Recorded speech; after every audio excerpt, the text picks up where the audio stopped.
My name is Sonny Davis, and I want to tell you what a godsend Mission Hospice has been for me and my late husband, Sonny. We celebrated our 50th anniversary on June 16th, 2018. Not where we'd planned, at a spa in Napa, but in the ER at Kaiser.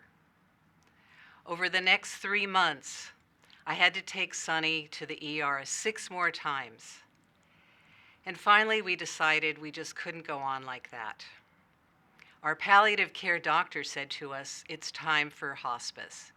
And her only recommendation was Mission Hospice.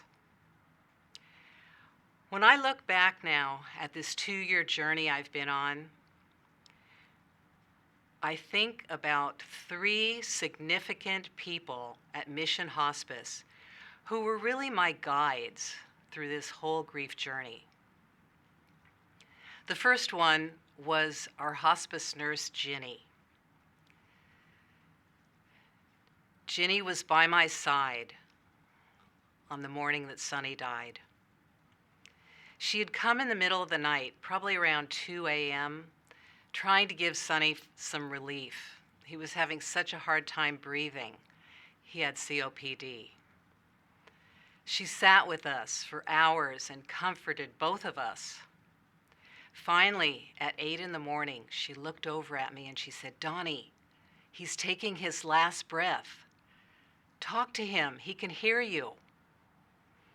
I took Sonny's hand and I said, "Sonny, I'll always love you, my precious."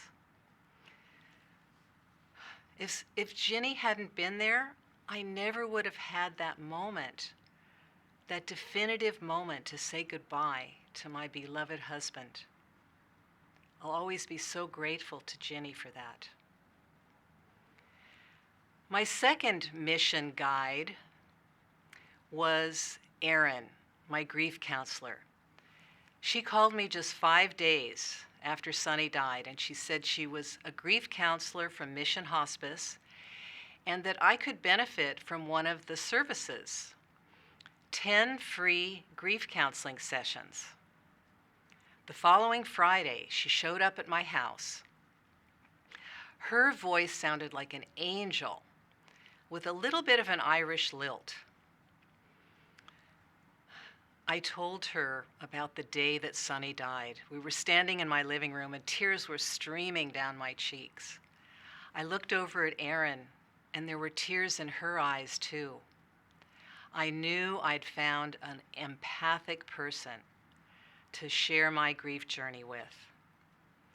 For the next 10 months, Erin came to my house every Friday morning and we sat on my couch and I poured out my heart to her. And I got such strength from working with her in my grief journey. The third person who I call my guide is the amazing Isabel Stenzel.